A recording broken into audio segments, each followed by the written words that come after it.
muchos interrogantes, el dólar aparentemente calmo, sabíamos que el central está ahí expectante de la flotación entre los 1.000 y los 1.400 pesos, los precios que no se han movido, estamos hablando de un solo día, plazos fijos que aumentaron sus porcentajes y, como decía Caro, esta amenaza a los comerciantes y al campo para que liquide sus dólares. Algunas cuestiones. Lo más importante, ¿cuánto se ha devaluado nuestra moneda? Mis 100 pesos del viernes, ¿cuánto valen hoy?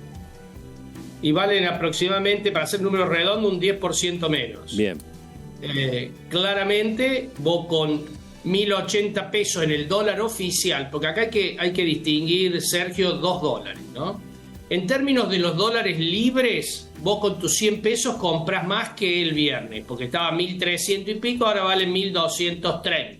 ¿Está claro? Sí. Ahora, en términos del dólar que importa a los fines de la producción y del comercio, que era el dólar oficial, que antes se le fijaba el precio de manera discrecional, el Banco Central decía vale 1.090 pesos y ese era el precio, 1.080 pesos y ese era el precio. Ahora ese dólar vale 1.230. Es decir, si vos el viernes tenías como importador o como empresa que necesitabas comprar insumos en el exterior 1.080 pesos, comprabas un dólar. Ahora para comprar ese dólar necesitas 1.230 pesos, dependiendo del banco, ¿no?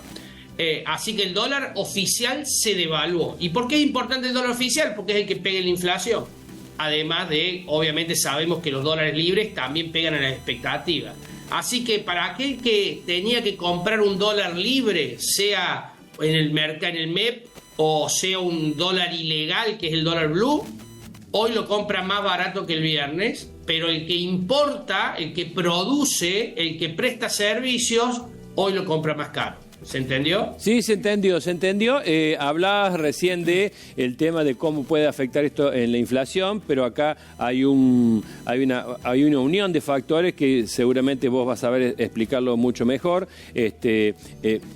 Hay una caída notable que no se ha incrementado en absoluto con respecto al consumo y, por otro lado, el tema de los salarios. Hasta qué punto esto también afecta a los salarios. Si los salarios están estancados o han perdido este 10% al que te referías vos, más una caída del consumo que no remonta, y bueno, ahí la inflación difícilmente se incremente de manera estrepitosa. La inflación va a incrementar por sobre las expectativas que tenía el gobierno hace 1 o 2 meses atrás. Recordás que la planteaban que iba a llegar al 1% en junio. Ahora el presidente ha dicho que el año que viene va a llegar al 1%, una vez que haga 24 meses que no se emite.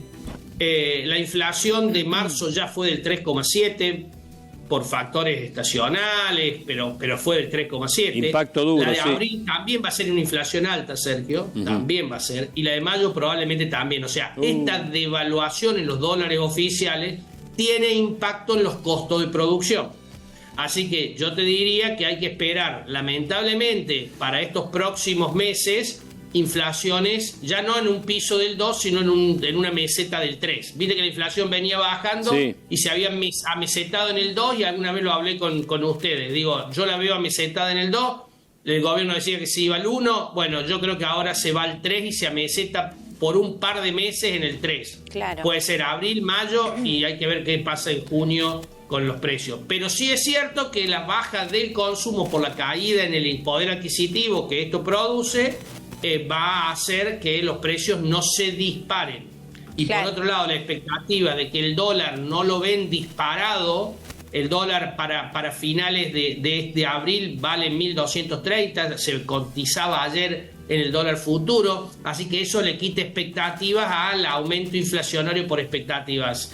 Para hacerla fácil, inflación se aumenta porque sobran pesos, se aumenta porque aumenta el tipo de cambio, que eso se conoce como pass-through, que técnicamente es el paso de la devaluación a los precios, y también se aumenta por expectativas. Yo creo que el factor expectativas, a partir de esta normalización del régimen cambiario, se descomprime por lo menos hasta unos meses antes de las elecciones, donde siempre empieza la incertidumbre. Bien, José, ayúdame a darle forma a esta reflexión. Por un lado, Milei le dice a los comerciantes no aumenten los precios porque si no los productos no los van a poder vender.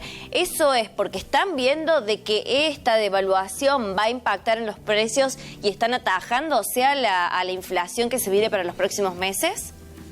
Sí, yo creo que lo que está haciendo el presidente es advirtiéndole que le va a caer las ventas por culpa de ellos y no por culpa de la devaluación. En realidad, la culpa es que los precios aumentan. Digamos, Argentina tiene un problema de inflación estructural muy fuerte y no solamente con relatos se combate.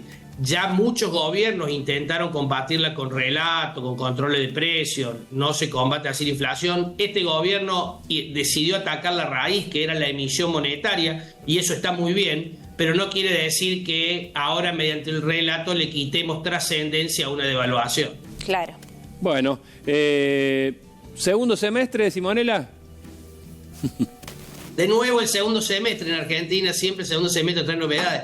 ¿Por qué segundo semestre, Sergio? Porque lo que hay que entender que lo que era escaso eran los dólares y esa era la altísima preocupación que había la semana anterior para saber cómo era el acuerdo con el fondo. El acuerdo con el fondo traje hoy un depósito de 12.000 millones de dólares, el acuerdo con el BID y con el Banco Mundial 6.000 millones más. Los chinos nos refinanciaron el viernes pasado el swap de 5.000 millones y viene la cosecha gruesa que de por sí generan dólares a las reservas del Banco Central siempre, a veces más, a veces menos, pero siempre reservas porque los gastos de la cosecha hay que pagarlos, los insumos para la nueva siempre hay que pagarlos, entonces siempre hay liquidaciones, así que yo te diría que hasta las turbulencias normales y habituales previa a la elección, el dólar debería estar tranquilo en los próximos 2 o 3 meses. El problema va a ser la inflación. El gobierno cedió la ancla antiinflacionaria que era el tipo de cambio oficial para solucionar un problema de reserva grave, pero ha tenido que desanclar la inflación desde ese punto de vista.